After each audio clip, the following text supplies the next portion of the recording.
السلام علیکم ورحمۃ اللہ وبرکاتہ۔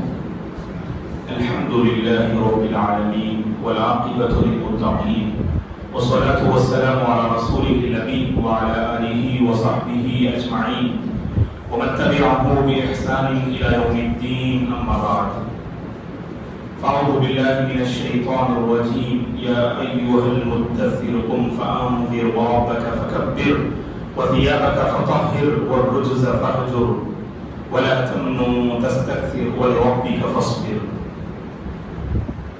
محترم حضرات و خواتین، رسول اللہ صلی اللہ علیہ وسلم کی مبارک زندگی کو معلوم کرنے کے لیے ہفتے میں ایک مرتبہ مسجد خدا میں ہم جمع ہوتے ہیں۔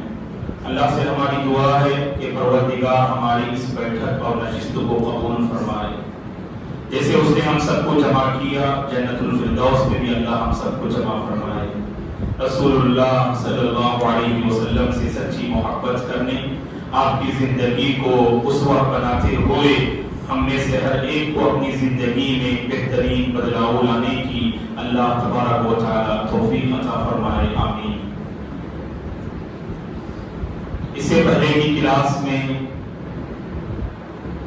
وحی کی جو مختلف شکلیں ہیں، وہ شکلیں ہم نے آپ کی خدمت میں ان کی وضاحت کی۔ رسول اللہ صلی اللہ علیہ وسلم پر وحی کا آغاز غار حرا سے ہوتا ہے۔ سورہ علق کی ابتدائی 5 آیات کریمہ اللہ کے نبی پر نازل ہوئی، تو وہیں سے اللہ کے نبی کو نبوت سے سرفراز کیا گیا، آپ کو نبی بنایا گیا، گویا کہ غار حرا میں ان آیات کریمہ کو آپ پر نازل کر کے۔ اس کے بعد اللہ کے نبی پریشان ہوتے ہیں، ماں خدیجہ کے پاس جاتے ہیں رضی اللہ عنہا کے پاس، تسلی کے الفاظ آپ کی خدمت میں پیش کرتی ہیں، اور پھر چچیرے بھائی ورقہ بن نوفل کے پاس آپ جاتی ہیں آپ کو لے کر صلی اللہ علیہ وسلم کو۔ ورقہ بن نوفل نے پورا ماجرا سن کر کہا، وہ پکار اٹھے کہ یہی وہ فرشتہ ہیں جو حضرت موسیٰ علیہ السلام کے پاس آیا کرتے تھے، اور اس موقع پر انہوں نے یہ وعدہ کیا کہ اگر اس وقت میں زندہ رہوں جب تمہاری قوم اے محمد تمہیں اپنی قوم سے، اپنی سرزمین سے نکال دے گی، اس وقت میں تمہارا ضرور تعاون کروں گا، تمہاری ضرور مدد کروں گا۔ اس وقت کے آنے سے پہلے ہی حضرت ورقہ کی وفات ہو جاتی ہے، جو زمانے جاہلیت میں عیسائیت کو جنہوں نے اختیار کر لیا تھا، جو عیسائی تھے، جو انجیل کو عبرانی زبان میں لکھنا چاہتے تھے، عبرانی زبان میں بڑی مہارت حاصل تھی ورقہ بن نوفل کو۔ اور اس کے بعد ہم نے اس بات کو پیش کیا کہ ایک مدت اللہ کے نبی پر وحی نازل نہیں ہوئی، تو اس وقت ایک اللہ کے نبی کافی پریشان تھے، اور یہ مدت کتنی تھی اس میں علماء نے اختلاف کیا۔ بعض علماء نے کہا کہ پہلی اور دوسری وحی کے درمیان 6 مہینوں کی مدت تھی، اور بعض نے کہا کہ 40 دن کی مدت تھی۔ امام ابن حجر رحمۃ اللہ علیہ نے کہا کہ چند دن اللہ کے نبی پر وحی نازل نہیں ہوئی، یہ زیادہ صحیح ہے، کیونکہ بعض نے 6 مہینوں کی بات کہی اور بعض نے 40 دن کی بات کہی۔ بہرحال پہلی اور دوسری وحی کے درمیان چند دن کا فاصلہ رہا، اللہ کے نبی پر وحی نازل نہ ہوئی۔ اس کے بعد اللہ کے نبی راستے میں جا رہے تھے، جیسا کہ صحیح بخاری اور مسلم کی حدیث کو ہم نے آپ کی خدمت میں پیش کیا۔ اللہ کے نبی راستے میں جا رہے تھے، آسمان سے آواز آئی، اے محمد۔ اللہ کے نبی نے سر مبارک کو اٹھا کے دیکھا تو جبریل علیہ السلام آسمان اور زمین کے مابین کرسی پر تشریف فرما ہے۔ اپنی اصلی شکل میں اللہ کے نبی نے پہلی بار جبریل علیہ السلام کو ان کی اصلی شکل میں دیکھا۔ 600 پر تھے حضرت جبریل علیہ السلام کے۔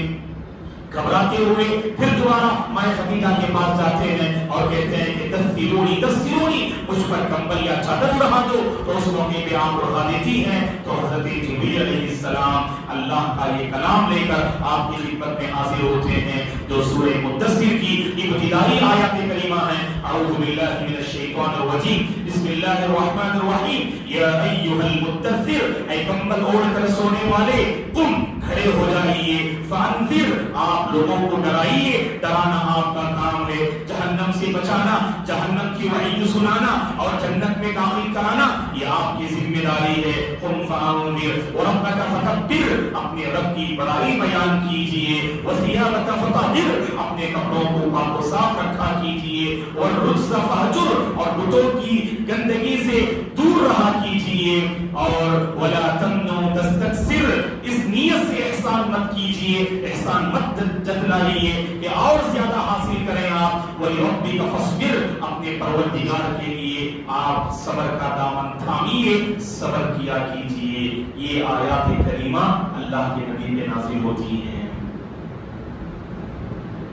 یہاں رسول اللہ صلی اللہ علیہ وسلم کو باقاعدہ یہ حکم دیا گیا، اللہ کی طرف سے یہ حکم ملا، اے نبی اپنے دعوتی مشن میں آپ جڑ جائیے، لگ جائیے. آپ رسول اللہ صلی اللہ علیہ وسلم کے کندھوں پر جو عظیم ذمہ داری نبوت کے بعد اللہ نے ڈالی وہ دعوت دین کی ہے. دوستو، اللہ کے بندوں کو اللہ سے ملانا یہ آپ کی بنیادی ذمہ داری تھی. انسانیت کو شرک و بت پرستی سے بچانا اور ایک اللہ کی عبادت کی طرف انہیں موڑنا یہ اللہ کے نبی کی بنیادی ذمہ داری تھی. اللہ اکبر.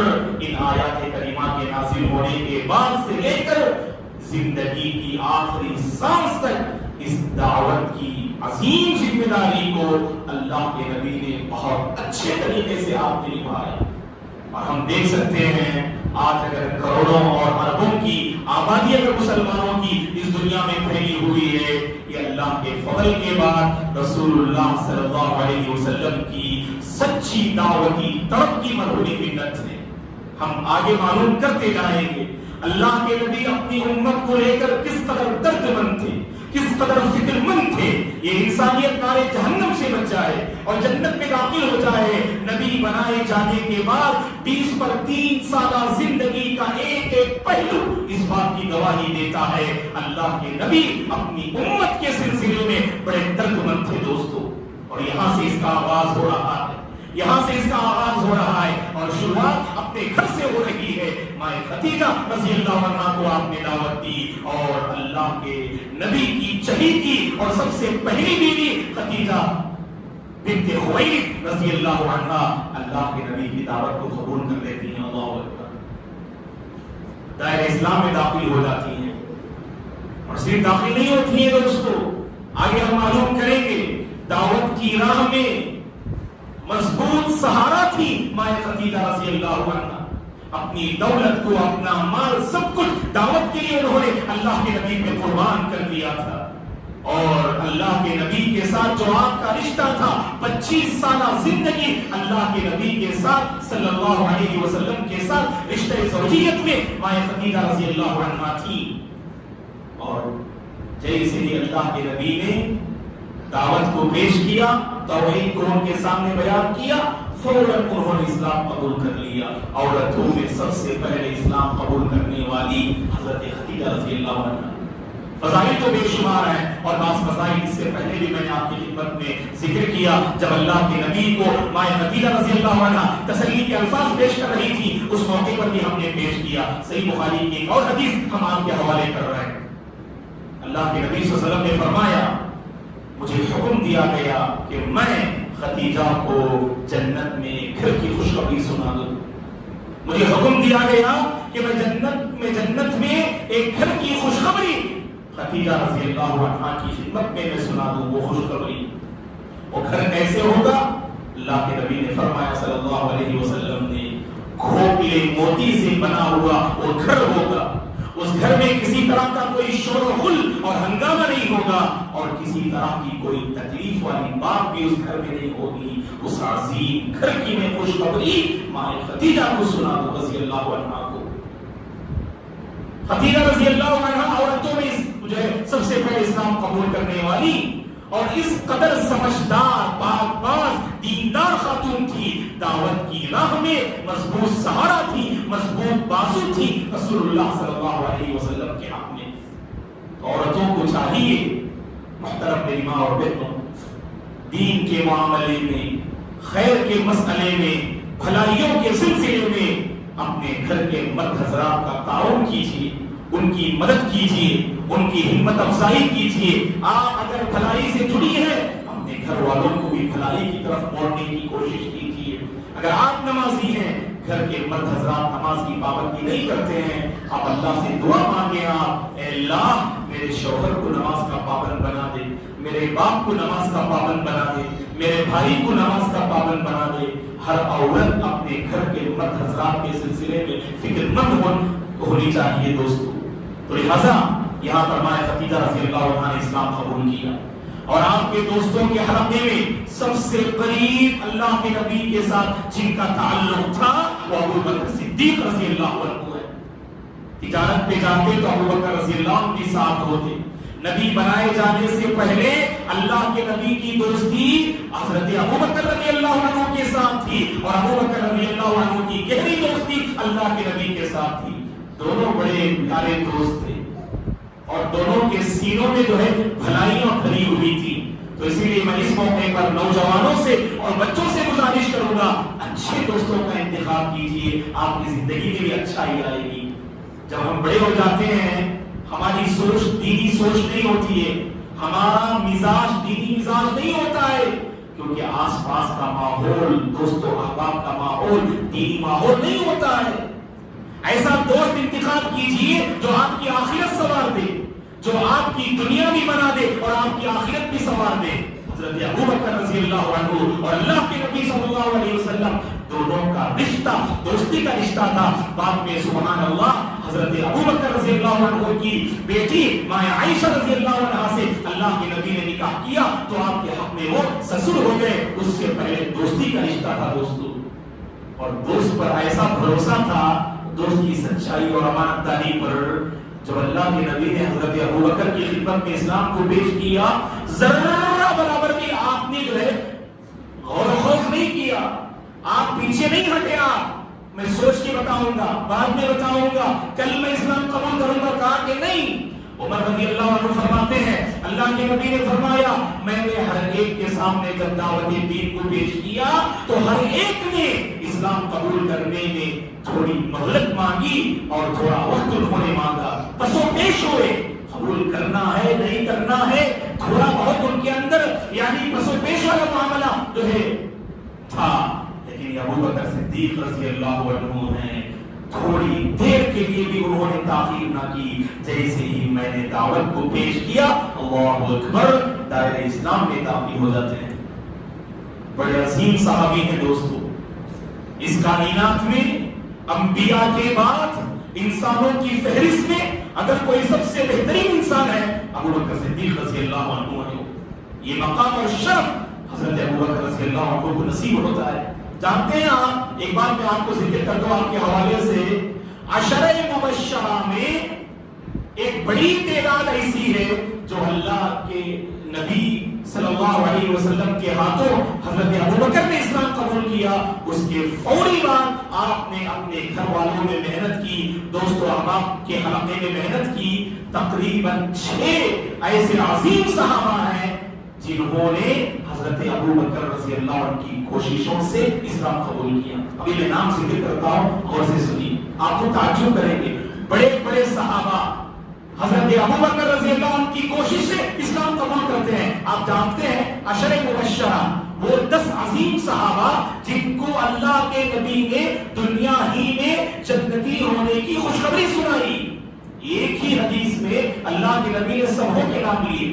ابو بکر فی الجنہ وعمر فی الجنہ وعثمان فی الجنہ وعلی فی الجنہ وعبد الرحمن بن عوف فی الجنہ والزبیر بن العوام فی الجنہ وطلحہ بن عبید اللہ فی الجنہ وسعد بن ابی وقاص فی الجنہ وسعید بن زید فی الجنہ وابو عبیدہ بن الجراح فی الجنہ.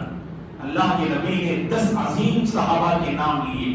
آج کے اس درس میں جاتے جاتے ان 10 صحابہ کے نام ذہن میں بٹھا کے جائیں گے انشاءاللہ. آپ کو آسان نام ہے. 4 خلیفہ کون ہیں عبداللہ ہمارے پاس؟ 4 خلیفہ کون؟ حضرت ابو بکر رضی اللہ عنہ، عمر رضی اللہ عنہ، عثمان رضی اللہ عنہ، علی رضی اللہ عنہ. ماشاءاللہ 10 میں سے 4 نام ہیں آپ کے ذہن میں.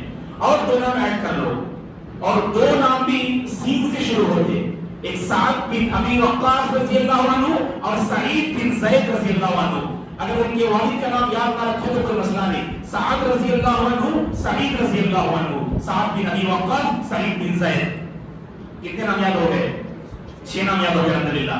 سعد بن ابی وقاص، سعید بن زید رضی اللہ عنہما. اور مزید 2 نام یاد کر لو. یہ 2 نام کیا ہے؟ ایک طلحہ بن عبید اللہ رضی اللہ عنہ اور عبد الرحمن بن عوف رضی اللہ عنہ.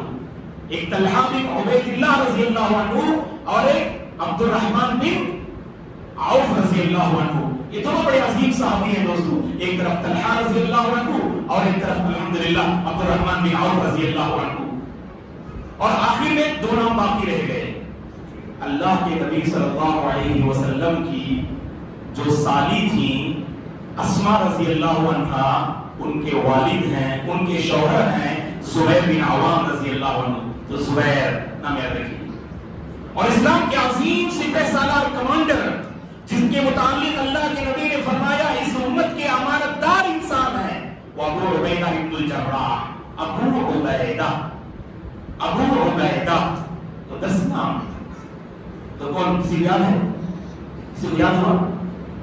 آپ کے لیے کتاب انتظار کر رہی ہے انشاءاللہ. انعام دو انتظار کر. جی فرمائیے.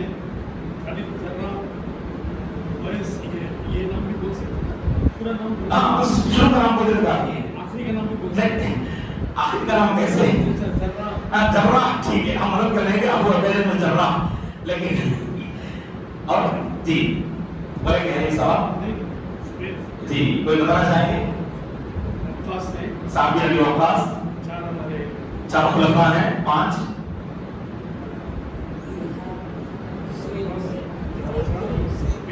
جی زبیر بن عوام 6 جی 4 خلفاء ہیں. سعد بن ابی وقاص، ابو بکر جراح، زبیر بن عوام جی جی اور 3 باقی ہیں جی. اچھا طلحہ بن عبید اللہ رضی اللہ عنہ 8.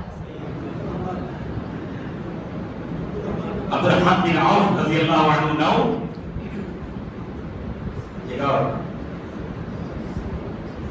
سعید بن زید رضی اللہ عنہ. بارک اللہ فیکم. انشاءاللہ حلیم صاحب کو یہ انعام دیں گے انشاءاللہ. بارک فیکم الحمدللہ. جی تو سعد رضی اللہ عنہ، سعید رضی اللہ عنہ. اور ایک اور ہے 2 نام عین سے ہیں.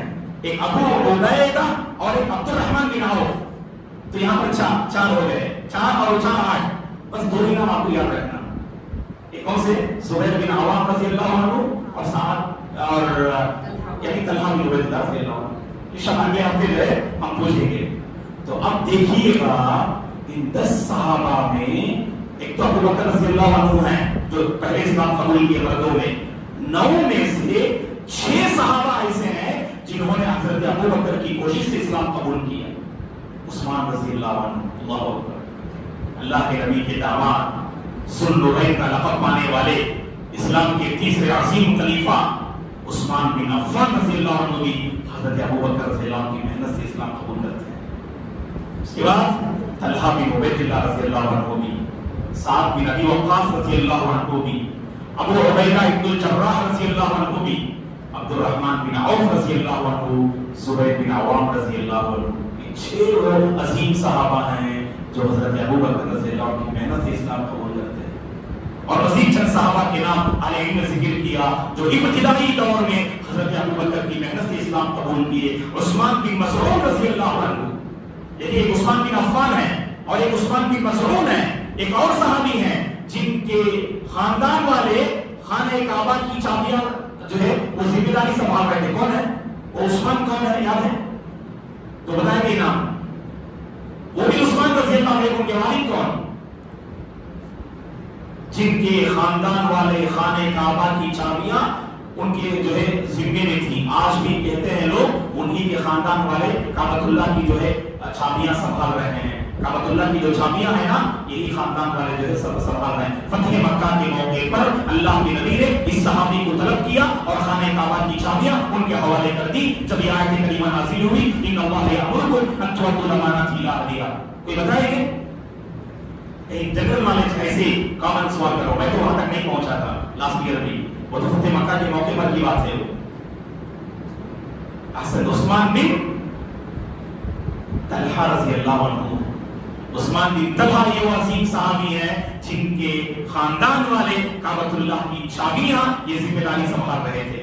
تو الحمدللہ 10 نام تو ذہن میں ہے نا، کوشش کیجیے انشاءاللہ، اور جا کے گھر میں لکھ لیجیے، اپنے موبائل میں سیو کر لیجیے ان ناموں کو انشاءاللہ، تاکہ کم از کم الحمدللہ یہ نام ہمیشہ ہمارے ذہنوں میں محفوظ رہے۔ میں نوجوانوں سے اپیل کرتا ہوں ایسی چیزوں میں دلچسپی پیدا کرو دوستو، ایک ایسا ذوق اور شوق آپ کے اندر پیدا ہوگا جو عموماً آپ کے ذہنوں میں ہوتا ہے فلاں کرکٹ کے کھلاڑی، اس کے یہ فیچرز ہیں، اس کے یہ کارنامے ہیں۔ ماشاءاللہ ہمارے نوجوان اللہ رحم فرمائے ان سب چیزوں کو بہت آسانی سے بیان کر دیتے، کرکٹ کے کھلاڑی ہوں اور دوسرے جو اداکار ہیں ان سب کے سلسلے میں پوری جانکاری رہتی ہے۔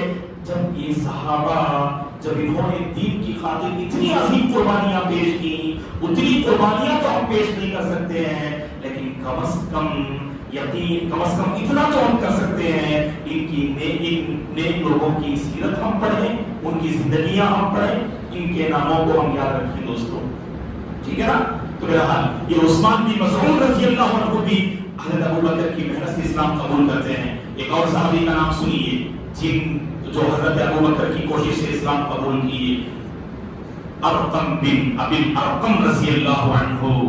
اللہ کے نبی آگے دعوت کے بہت سارے معاملات کو حل کرنے کے لیے، آپس میں مشورے کرنے کے لیے جس صحابی کے گھر کا انتخاب کرتے ہیں وہ دار ارقم ہے۔ ارقم بن ابی ارقم رضی اللہ عنہ بھی حضرت ابوبکر رضی اللہ عنہ کی کوشش سے اسلام قبول کرتے ہیں۔ یہ تو ابتدائی دور کی بات رہی، اور آگے ہم معلوم کریں گے بعض غلام جو آگے چل کر بڑے عظیم جو ہے صحابہ جو ہے بنے، تو ان میں سے حضرت بلال رضی اللہ عنہ کا نام سر فہرست آتا ہے، جو حضرت ابوبکر رضی اللہ عنہ کی مالی مدد سے غلامی سے آزاد کیے جاتے ہیں۔ حضرت بلال رضی اللہ عنہ ایسے عظیم کارنامے ہیں حضرت ابوبکر صدیق رضی اللہ عنہ کے۔ کہنے کا مقصود یہ ہے دوستو، حضرت ابوبکر رضی اللہ عنہ نے اسلام قبول کیا اور اس کے فوری بعد آپ رضی اللہ عنہ کی کوشش سے الحمدللہ یہ عظیم صحابہ اسلام میں داخل ہوئے۔ عورتوں میں خدیجہ رضی اللہ عنہ، مردوں میں ابوبکر رضی اللہ عنہ، اور غلاموں میں زید بن حارثہ رضی اللہ عنہ۔ آپ جانتے ہیں زید بن حارثہ جب غلام تھے اللہ کے نبی کی خدمت میں آپ رہتے تھے، اللہ کے نبی سے ہمیشہ چمٹ کر رہتے تھے۔ زید بن حارثہ رضی اللہ عنہ اس قدر چمٹ کر رہتے تھے کہ لوگوں میں یہ بات مشہور ہو گئی کہ لے پالک جو بیٹے ہیں اللہ کے نبی کے، وہ ان کے والد کا نام حارثہ ہے۔ لوگوں نے زید کو حارثہ کے بیٹے زید نہیں کہا بلکہ محمد کے بیٹے زید کہہ دیا۔ یہی وہ جو ابتدا میں اسلام قبول کرنے والے صحابی ہیں، زید بن محمد کہہ کر پکارنے لگے۔ اللہ کی طرف سے آیت نازل ہوئی، ادعوہم لآبائہم هو اقسط عند اللہ۔ لے پالک بیٹوں کو آپ اختیار کر سکتے ہیں، آپ کو اللہ تعالیٰ ان لوگوں کو اولاد سے نوازے جو اولاد سے محروم ہیں، اور جن کو اللہ نے اولاد سے مالا مال کیا ہے اللہ ہمارے بچوں کو نیک بنائے، دیندار بنائے۔ لے پالک بچوں کے بارے میں شریعت نے یہ حکم نازل کیا کہ ان کے جو حقیقی باپ ہیں ان کی طرف نسبت دینی چاہیے۔ آپ یہ لے پالک بیٹا ہو یا بیٹی آپ انہیں لے کر پال سکتے ہیں، لیکن جو ان کے حقیقی باپ ہوں گے ان کی طرف آپ ان کی نسبت دینا۔ جب لوگوں نے زید بن محمد کہا، اللہ نے آیت کریمہ نازل کی اور کہا کہ زید بن محمد نہیں کہنا چاہیے، زید بن حارثہ کہنا چاہیے۔ جب اسلام قبول کر لیے یہ غلام زید بن حارثہ رضی اللہ عنہ، آپ کے والد آ گئے آپ کو لینے کے لیے، غصے سے چلو محمد کی خدمت میں رہنے کی ضرورت نہیں ہے۔ جب والد محترم آئے حضرت زید کے اپنے بیٹے کو لے جانے کے لیے، اللہ کے نبی نے زبردستی نہیں کی۔ زید سے فرمایا، اے زید ان شئت فاقم عندی وان شئت فانطلق مع ابیک۔ اے زید اگر چاہو تو میرے پاس رہ سکتے ہو، اگر چاہو تو اپنے باپ کے ساتھ بھی جا سکتے ہو۔ کہاں خدمت رسول کو چھوڑ کر جانے والے تھے یہ صحابی۔ کہا زید بن حارثہ رضی اللہ عنہ نے مجھے خدمت رسول میں رہنا پسند ہے، میں اپنے باپ کے ساتھ نہیں جا سکتا۔ جب دیکھا حارثہ نے کہ کہ بیٹا محمد کے ساتھ بہت خوش ہے اور یہ بھی پورا ان کا خیال رکھ رہے ہیں، تو وہاں چھوڑ کے ان کے والد چلے جاتے ہیں۔ زید بن حارثہ رضی اللہ عنہ اللہ کے نبی کی تربیت میں اپنے بچپن کا مرحلہ گزارتے ہیں۔ غلاموں میں پہلے اسلام قبول کرنے والے کون تھے؟ زید بن حارثہ رضی اللہ عنہ۔ اسی طرح سے بچوں میں پہلے اسلام قبول کرنے والے علی بن ابی طالب رضی اللہ عنہ ہیں۔ آپ جانتے ہیں ابو طالب جو اللہ کے نبی کے چچا تھے، جب دادا عبد المطلب کی وفات ہو گئی تو اس کے بعد سے برابر اللہ کے نبی کی نگرانی کر رہے تھے، آپ کی پرورش اور آپ کی تربیت کا پورا خیال رکھ رہے تھے۔ چچا جان ابو طالب کے بیٹے حضرت علی رضی اللہ عنہ ہیں۔ حضرت ابو طالب نے بچپن میں اللہ کے نبی کا خیال کیا تو اللہ کے نبی نے ابو طالب کے بیٹے حضرت علی رضی اللہ عنہ کا ان کے بچپن میں پورا خیال کیا۔ اسی لیے ہم جب حضرت علی رضی اللہ عنہ کی تعریف پڑھتے ہیں، حضرت علی رضی اللہ عنہ کا بچپن اللہ کے نبی کے گود میں اور اللہ کے نبی کی تربیت میں گزرا۔ دوستوں ہمیشہ اللہ کے نبی کے ساتھ رہتے تھے حضرت علی رضی اللہ عنہ، اور جب یہ اسلام قبول کرتے ہیں علی رضی اللہ عنہ، اس وقت ان کی عمر 10 سال تھی دوستوں۔ تو بالکل 10 سال مطلب بچے ہی ہیں، ہے کہ نہیں؟ 12-13 سال میں جوان ہوتے ہیں، تو 10 سال عمر تھی علی رضی اللہ عنہ کی۔ تو 10 سال میں اسلام قبول کرنے والے حضرت علی رضی اللہ عنہ، غلاموں میں اسلام قبول کرنے والے حضرت زید بن حارثہ رضی اللہ عنہ، عورتوں میں اسلام قبول کرنے والے خدیجہ بنت خویلد رضی اللہ عنہا، اور مردوں میں اسلام قبول کرنے والے ابو بکر صدیق رضی اللہ عنہ۔ ابو بکر صدیق رضی اللہ عنہ نے اسلام قبول کیا اور اتنی محنت کی دوستو، مختصر سی مدت میں آپ کے ہاتھوں بڑے عظیم لوگ اسلام قبول کرتے ہیں۔ جیسے ابھی میں نے 6 ناموں کو پیش کیا، عثمان بن عفان رضی اللہ عنہ، طلحہ بن عبید اللہ رضی اللہ عنہ، عبد الرحمن بن عوف رضی اللہ عنہ، زبیر بن عوام رضی اللہ عنہ، ابو عبیدہ بن الجراح رضی اللہ عنہ، سعد بن ابی وقاص رضی اللہ عنہ۔ یہ 10 جو ہے عظیم صحابہ میں سے یہ 6 صحابہ ہیں جو حضرت ابو بکر رضی اللہ عنہ کے ہاتھوں اسلام قبول کرتے ہیں۔ یہ ابتدائی مرحلہ تھا دوستو۔ اس مرحلے میں اللہ کے نبی نے کھلا لوگوں کو اسلام کی طرف نہیں بلایا۔ کیوں؟ ہر طرف بت پرستی کا ماحول تھا، ہر طرف کفر و شرک کا ماحول تھا، لوگ بت پرستی میں مبتلا تھے۔ اللہ کے نبی پر جب یہ آیتیں نازل ہوئی تو جن کے ساتھ آپ کے تعلقات تھے صرف ان کو اللہ کے نبی نے دعوت دی، اور اس کے بعد تقریباً 3 سال کے بعد اللہ کے نبی کھلا صفا کی پہاڑی پر لوگوں کو جمع کر کے اسلام کی دعوت دیتے ہیں، اور شروع کے 3 سال نبی بنائے جانے کے بعد 3 سال اللہ کے نبی اور آپ کے ہاتھوں اسلام قبول کرنے والے چھپ کر لوگوں کو دعوت دیتے تھے، کہیں لوگوں کی نظر نہ پڑ جائے۔ بڑی حکمت تھی اس میں، اس لیے کہ اگر ابتدا ہی میں اگر مسلمانوں کو کچل دیا جاتا تو یہ دین آگے نہ بڑھتا، یہ توحید کا جو جھنڈا آگے نہ بڑھتا۔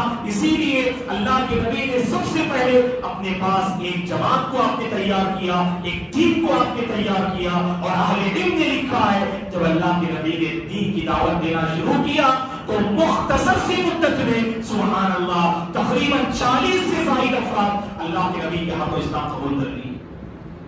ان میں سے چند نام تو ابھی ہم معلوم کر لیا الحمدللہ، مزید جو ہے اہم شخصیات ہیں، ان سے متعلق واقعات ہیں، وہ انشاءاللہ آنے والے دنوں میں ہم معلوم کرتے ہیں۔ اور خاص کر محترم حضرات و خواتین، آنے والے دروس ہمارے بہت زیادہ امپورٹنٹ ہیں، کیونکہ آنے والے دروس میں، آنے والے لیکچرز میں ہم بتائیں گے کہ اللہ کے نبی پر مکی زندگی میں کیا کیا آزمائشیں آئیں، کیا کیا جو ہے تکلیفیں اللہ کے نبی نے مکی زندگی میں سامنا کیا، وہ ہم پوری تفصیل سے ہم آپ کو بتائیں گے۔ صحابہ پر کیسی آزمائشیں آئیں، کیسی تکالیف کو صحابیات نے برداشت کیا، خواتین اسلام نے اس دین کی خاطر کتنی عظیم قربانیاں پیش کی، وہ سب انشاءاللہ ہمارے دروس میں آئیں گے۔ اسی لیے آپ تمام سے ہم اپیل کرتے ہیں آنے والے درس میں بھی آپ پابندی کی کوشش کیجیے، بڑی خوشی ہوتی ہے۔ اللہ تبارک و تعالیٰ آپ تمام کی زندگی میں، عمر میں اللہ برکت دے، آپ تمام کو اللہ ہر بیماری اور آفت سے محفوظ رکھے۔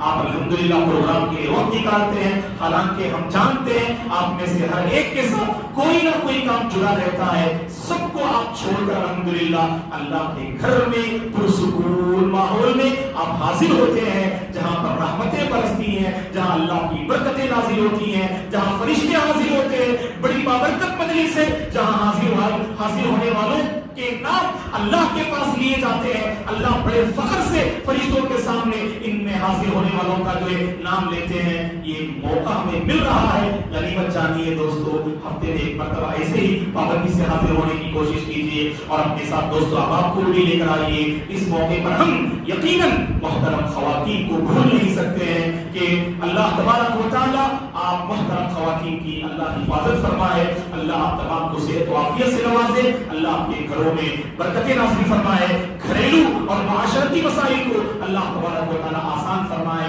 حل فرمائے، پرسکون زندگی آپ محترم خواتین کو اللہ پر نصیب فرمائے۔ یقیناً مرد حضرات سے کہیں زیادہ خواتین جو حاضر ہوتی ہیں واللہ یہ بہت بڑی نعمت ہے، کیونکہ گھر کے بہت سارے کام ہوتے ہیں، بہت سارے پروگرام ہوتے ہیں، سب کچھ چھوڑ کر آپ حاضر ہوتی ہیں۔ اللہ کی رحمتیں آپ پہ نازل ہوں، اللہ کی برکتیں آپ کے گھر میں نازل ہوں، اللہ آپ کے بچوں کو دیندار بنائے اور آپ میں سے جو اولاد سے محروم ہے اللہ تعالیٰ انہیں نیک اولاد نصیب فرمائے۔ اور یہاں پر حاضر وہ نوجوان لڑکیاں اور لڑکیاں جو شادی کے مرحلے میں قدم رکھ چکے ہیں، اللہ ان کے حق میں نیک جوڑے کے فیصلے فرمائے، نیک جوڑوں کے اللہ تعالیٰ انتظام فرمائے۔ جن کی شادیاں ہو چکی ہیں اللہ اس دیوانی زندگی میں حقیقی محبت ڈال دے، حقیقی چین اللہ پر نازل فرما دے، ہر قسم کی آفت اور سازش سے اللہ ہم سب کی حفاظت فرمائے۔ جب تک اللہ اس دنیا میں ہم سب کو باقی رکھے، سنت رسول پر باقی رکھے اور اسی پر اللہ ہم سب کو خاتمہ نصیب فرمائے، آمین۔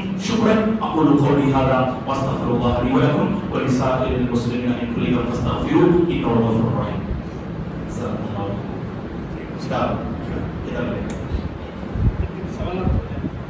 جی جزاکم اللہ خیر۔ یہ سے ہماری نشست ختم ہوتی ہے، جیسا کہ اس سے پہلے ہم نے کہا تھا درس کے آخر میں انشاءاللہ کچھ مختصر وقت جو ہے سوال جواب کے لیے ہے، تو خواتین بھی اگر پوچھنا چاہتی ہیں تو پہلے سے ہی آپ کوئی مطلب چٹھی میں سوال لکھ کر لا سکتے ہیں انشاءاللہ، ہمارے سبق سے متعلق کوئی ڈاؤٹ ہے یا کوئی جنرل آپ کا سوال ہے انشاءاللہ وہ بھی کر سکتے ہیں۔ جزاکم اللہ خیر۔ جی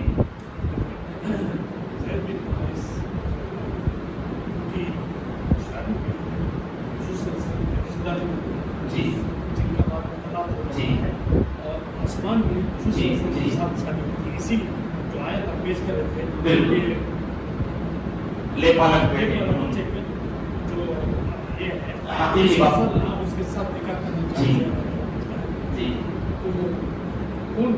زینب بنت جحش رضی اللہ عنہ، زینب رضی اللہ عنہ یعنی ذات اللہ ہے۔ ابھی جن جو نام ہم نے پیش کیا زید بن حارثہ، یہ وہ صحابی ہیں جن کی اصل شادی ہوئی تھی زینب رضی اللہ عنہ سے، زینب بنت جحش رضی اللہ عنہ، جو بعد میں اللہ کے نبی کی سبحان اللہ رشتے زوجیت میں آتی ہیں۔ پہلا نکاح زید بن حارثہ رضی اللہ عنہ سے ہوتا ہے۔ بہرحال یہ غلام تھے، بعد میں ان کو آزاد کیا گیا اور زینب بنت جحش بڑے اونچے خاندان سے تعلق رکھنے والی خاندان قریش سے ان کا تعلق تھا۔ بہرحال دونوں کی شادی کے بعد آپس میں معاملات بن نہ پائے، زید بن حارثہ بھی چھوڑنا چاہتے تھے اور اللہ کے نبی اصرار کر رہے تھے حضرت زید بن حارثہ کو کہ آپ ان کے ساتھ رہیں، تو اللہ تعالیٰ کو یہ بات پسند نہ آئی۔ اللہ نے آسمان سے یہ آیت کریمہ نازل فرمائی کہ آپ اس طرح زید کو مجبور نہیں کر سکتے ہیں، بلکہ ہم نے زینب بنت جحش جو زید کی بیوی ہیں وہ انہیں چھوڑ دے، اس کے بعد ہم نے ان کا نکاح تم سے کروا دیا۔ زینب بنت جحش اللہ کے نبی نے 11 عورتوں سے شادی کی۔ زینب بنت جحش فرماتی تھی، عائشہ رضی اللہ عنہ کہتی ہیں، بڑے فخر سے کہتی تھی اپنے دیگر امہات المومنین کی مابین، تم سب کا نکاح زمین پہ ہوا اور میرا نکاح تو آسمان والے نے آسمان میں کرایا۔ یہ بڑے فخر سے کہتی تھی زینب بنت جحش رضی اللہ عنہ، تو سبحان اللہ اللہ کے نبی کی جو ہے بیوی تھی۔ اور آپ کو یہ بھی بتا دو زینب بنت جحش رضی اللہ عنہ یہ وہ ام المومنین ہے جو اللہ کے نبی کی وفات کے بعد سب سے پہلے اللہ کے نبی سے ملاقات کرنے والی یعنی اس دنیا سے رخصت ہونے والی صحابیہ زینب بنت جحش رضی اللہ عنہ ہے، اور سب سے آخر میں وفات پانے والی ام سلمہ رضی اللہ عنہ ہے، اور سب سے پہلی وفات پانے والی خدیجہ رضی اللہ عنہ ہے۔ اللہ کے نبی کی زندگی میں 11 ازواج مطہرات میں 2 بیویوں کا انتقال ہو چکا، یہ خدیجہ رضی اللہ عنہ اور دوسرے زینب بنت خزیمہ۔ زینب بنت خزیمہ. دو زینب سے اللہ کے نبی نے شادی کی. ایک کا نام زینب بنت جحش ہے اور دوسرے کا نام زینب بنت خزیمہ ہے. زینب بنت خزیمہ کی وفات اللہ کے نبی کے زمانے میں ہو جاتی ہے اور جب اللہ کے نبی وفات پائے 9 بیویاں اللہ کے نبی کے ساتھ موجود تھیں. ان میں سب سے پہلے اللہ کے نبی کی وفات کے بعد انتقال ہونے والی زینب بنت جحش رضی اللہ عنہا ہے جو اللہ کے راستے میں خوب صدقہ کرتی تھی, اللہ کے راستے میں خوب خرچ کرتی تھی. ٹھیک ہے, آپ کے سوال ہے؟ انشاءاللہ سوال کیجیے, سب کا بھلا ہوگا انشاءاللہ, سب کو کچھ نہ کچھ نالج مل جائے گا. عثمان بن طلحہ کے حوالے کیے. ہاں, عثمان بن طلحہ کے حوالے جب اللہ کے نبی نے کعبۃ اللہ کی چابیاں حوالے کی, یعنی فتح مکہ کے موقع پر, اس وقت ہم اسلام قبول نہیں کیے تھے, اسی لیے بعد میں جو ہے آپ نے حالت کفر میں اللہ تعالیٰ نے کہہ دیا امانت والوں کو ان کا حق ادا کر دیا کرو, ان کی امانتیں لوٹا دیا کرو, یہ ان کی نسل سے چلا رہا ہے, لہذا اللہ کے نبی نے حوالے کر دیا اور باقی اسلام قبول کر لیتے ہیں. فرمائیے صاحب, ادھر سے سوال آیا ہے. مخصوص حالت میں کیا عورتیں مسجد آ سکتی ہیں؟ تو یقیناً عورتوں کو سختی کے ساتھ منع کیا گیا کہ جب ان کے مخصوص جو دن چل رہے ہوں تو اس وقت ہرگز مسجد میں حاضر نہیں ہوں گے. اگر کوئی دینی پروگرام مسجد کے باہر اگر جو ہے چل رہا ہے, دینی پروگرام میں شرکت کر سکتی ہیں اور ان میں دعاؤں میں شریک ہو سکتی ہیں, لیکن اگر پروگرام مسجد میں ہے تو پھر مسجد میں عورتیں جو نہیں آ سکتی ہیں. تو بہرحال اس کا خیال رکھنا چاہیے عورتوں کو, کیونکہ اللہ کے نبی نے سختی سے منع کیا کہ اگر مخصوص دن اگر چل رہے ہیں عورتوں کے, ان دنوں میں مسجد میں حاضری نہیں ہوگی, پاک ہونے کے بعد ہی مسجد میں حاضر ہو سکتی ہیں. جی نہیں, لے بالغ بچے کا پراپرٹی میں کیا کوئی حصہ ملے گا؟ آپ نے کسی بچے کو جو ہے لے لیا, پراپرٹی میں سے ان کا کوئی حصہ مقرر نہیں, لیکن جو شخص اس بیٹا یا بیٹی کو لے کر پال رہا ہے, جو لے بالغ بیٹا ہے, لے بالغ بیٹی ہے, اپنی پراپرٹی میں سے 1/3 وصیت کر سکتا ہے. آپ کے جو حقیقی وارثین ہوں گے, جو وارث بنیں گے, ان کے نام پر وصیت نہیں کر سکتے آپ. شریعت نے وصیت کا دروازہ کھلا رکھا ہے, وہ کن لوگوں کے لیے جن کا حصہ مقرر نہیں ہے شریعت میں, تو ان میں سے لے بالغ بچے بھی ہیں. تو لے بالغ بچوں میں سے اپنی پراپرٹی کا 1/3, یعنی اگر فار ایگزامپل اگر پراپرٹی 90,000 کی ہے, 30,000 روپے ان کے نام کر سکتے ہیں اور بقیہ 60,000 روپے ان کے وارثین کے نام پہ ہو جائیں گے. یہ مطلب ہے 1/3 کا, پراپرٹی کے 3 میں سے تیسرا حصہ. ٹھیک ہے نا جی؟ جی اگر وارثین نہ ہو تب بھی ان کے جو دیگر جو رشتہ دار ہوں گے نا, جیسے ان کے اپنے بھائی ہیں, بہن ہیں, یہ سب جو وارثین ہیں. وارث سے مراد صرف جو بیٹا اور بیٹی نہیں ہے, وارث میں جو ہے دیگر اور بھی لوگ شامل ہوتے ہیں. اگر کچھ بھی مطلب کوئی بھی وہاں پر نہیں ہے تو وہاں پر جو قاضی صاحب ہوں گے اور بستی کے یعنی جو بیت المال ہے, تو وہاں ثواب دین کے مطابق جو ہے کن میں تقسیم کرنا ہے وہ فیصلہ کریں. اگر اس کی کچھ بھی مطلب کوئی رشتہ دار نہ ہو, لیکن اس کی ماشاءاللہ دیگر اور رشتہ دار ہیں تو وہاں پر رکھتے ہیں. لیکن 1/3 کی گنجائش ہے, وصیت کی پوری گنجائش ہے الحمدللہ. اور وصیت کس کے نام پہ کرنا چاہیے؟ ہمارے پاس لوگ کیا کرتے, بچے اگر 3 ہیں تو ایک بچے کے نام پہ وصیت کر دیتے کیونکہ وہ بچہ زیادہ قریب تھا, ماں باپ کی خدمت کرتا تھا. ایسا نہیں کر سکتے آپ تحفتاً کچھ اسے دے دیجیے دنیا میں, لیکن وصیت کے نام پر کسی وارث کے نام پہ وصیت نہیں کر سکتے آپ. جو وارث نہیں بنتے نا, ایسے لوگوں کے لیے شریعت نے یہ دروازہ کھول کے رکھا ہے, جن کا پراپرٹی میں کوئی حصہ نہیں, آپ ان کے نام پر 1/3 تک کر سکتے. 1/3 کرنا ضروری نہیں, 1/3 تک کر سکتے. وہ بالکل وہ میکسیمم ہے وہ, اور منیمم کچھ بھی ہو سکتا ہے. جی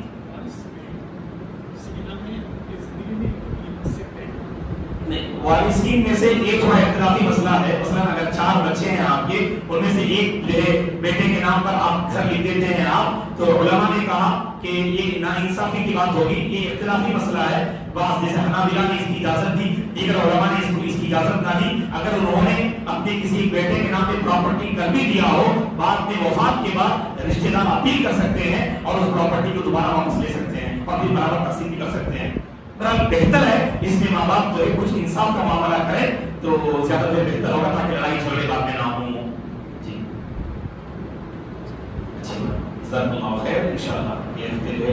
بار سوچتا رہیے. اللہ تعالیٰ ہم سب کو دین پر باقی رکھے اور دین پر خاتمہ نصیب فرمائے.